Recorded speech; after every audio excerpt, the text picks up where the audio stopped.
एक बार की बात है, गांव में बिंदिया नाम की एक लड़की रहती थी। उसके माता पिता का बहुत समय पहले ही देहांत हो चुका था। बिंदिया अपने चाचा चाची के साथ रहती। चाचा खेत पर काम करने के लिए चले जाते और बिंदिया की चाची छोटी सी बच्ची से दिन भर काम करवाती। बिंदिया का बहुत मन था पढ़ने का, लेकिन उसके चाचा चाची उसे पढ़ाना नहीं चाहते थे। उसके चाचा चाची सोचते कि अगर ये पढ़ लिख कर कहीं चली गई तो उन्हें मुफ्त की नौकरानी जो मिल गई थी। एक दिन बिंदिया घर का काम निपटा कर बाहर खेलते हुए बच्चों को देख रही थी। तभी बच्चे बिंदिया से बोलने लगे, बिंदिया दीदी आप भी हमारे साथ खेलो। नहीं, मेरी चाची मुझे बहुत मारेगी, अभी वो सो रही है इसलिए मैं यहाँ बैठी हूँ। बिंदिया बहुत उदास बैठी थी। तभी सरपंच की पत्नी राधा वहाँ से गुजरी। राधा बिंदिया के माता पिता को बहुत अच्छे से जानती थी। बेटी, इतनी उदास क्यों बैठी हो? क्या बात है, तबीयत ठीक नहीं है क्या? नहीं चाची, सब ठीक है। अब आप यहाँ से जाओ, अगर चाची ने आपसे बात करते देख लिया तो बहुत मारेगी। बेटी, मैं किसी से नहीं डरती, तू चिंता मत कर। बता क्या बात है? बिंदिया राधा चाची को सारी बात बता देती है। अगले दिन गांव में पंचायत बैठती है। बिंदिया और उसके परिवार को बुलाया जाता है। क्यों रे बद्री, तुझे और तेरी बीबी को शर्म नहीं आती इतनी छोटी सी अनाथ बच्ची पर जुल्म करते हुए? नहीं सरपंच जी, आपको किसी ने गलत खबर दी है।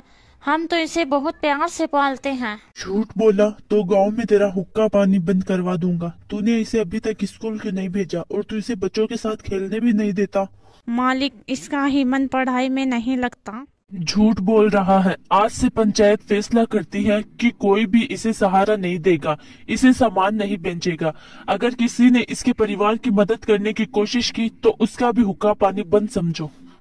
और रही बात बिंदिया की, तो इसे मेरी पत्नी राधा पालेगी। आज से ये हमारे साथ रहेगी। पूरी पंचायत में यह सुनकर तालियां बजने लगती है। बद्री गिड़गिड़ाकर माफी मांगता है, लेकिन पंचायत अपने फैसले पर अटल रहती है। उसी दिन राधा आकर बिंदिया को ले जाती है। बिंदिया के घर में आने से सरपंच के घर में रौनक आ जाती है। दरअसल राधा की कोई संतान नहीं थी। वह बिंदिया को पाकर बहुत खुश थी।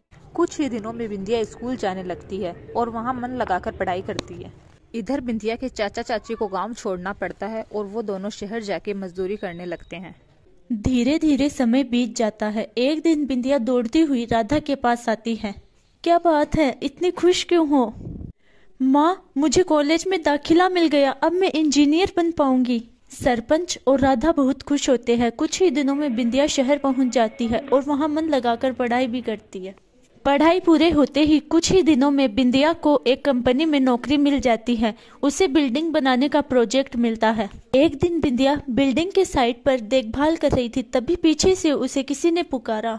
मैडम, मेरे पति बीमार है, मैंने उनकी देखभाल के लिए एक दिन की छुट्टी ली थी। यहाँ किसी और को नौकरी पर रख लिया है, हम भूखे मर जाएंगे, मैं आगे से छुट्टी नहीं करूँगी। बिंदिया पलटकर देखती है तो वह उस बूढ़ी औरत को पहचान जाती है। दरअसल वो उसकी चाची ही थी। उसी समय चाची बिंदिया के पैरों में गिर जाती है। मालकिन, मुझे काम से मत निकालिए, मेरा पति मर जाएगा, हम भूखे मर जाएंगे। कहाँ है तुम्हारे पति? मुझे उनके पास ले चलो। चाची बिंदिया को पास ही बने एक झोंपड़े में ले जाती है। क्या हुआ इन्हें? अरे उठो, देखो इंजीनियर साहिबा आई है। मालकिन, मजदूरी करते करते बहुत सी मिट्टी इनके फेफड़ों में चली गई, जिसकी वजह से इनके फेफड़े खराब हो गई। अरे ये क्यों नहीं कहती? हमें हमारे कर्मों की सजा मिल रही है। हमने एक अनाथ छोटी सी बच्ची, जो मेरे बड़े भाई की आखिरी निशानी थी, उस पर बहुत जुल्म किए हैं। बस उन्हीं कर्मों की सजा हमें मिल रही है। गांव मकान सब छूट गए, अब तो बस मौत का इंतजार है। यह कहकर दोनों रोने लगे। चाचा जी, क्या आपने मुझे पहचाना नहीं? मैं वही छोटी सी बच्ची बिंदिया हूँ। चलिए, मैं आपका इलाज करवाऊंगी और आज से आप दोनों मेरे साथ मेरे घर पे ही रहोगे। बेटी, तू बड़े दिल वाली है, तूने हमें माफ कर दिया, पर हम इस लायक नहीं, हमें हमारे हाल पर छोड़ दो। बेटी, हम किस मुंह से तेरे साथ चले? जब तुझे हमारी जरूरत थी तो हमने तुझ पर बहुत जुल्म किए। चाची, अगर ये सब नहीं होता तो आज शायद मैं इंजीनियर नहीं बन पाती। जो होता है अच्छे के लिए ही होता है। बिंदिया उन्हें अपने साथ अपने घर ले गई, चाचा का इलाज करवाया और फिर बिंदिया एक दिन उन दोनों को लेके गांव पहुंची। अरे बद्री, ये तुझे कहाँ मिल गया? पिताजी, ये बहुत बुरे हालात में थे, बहुत बीमार थे।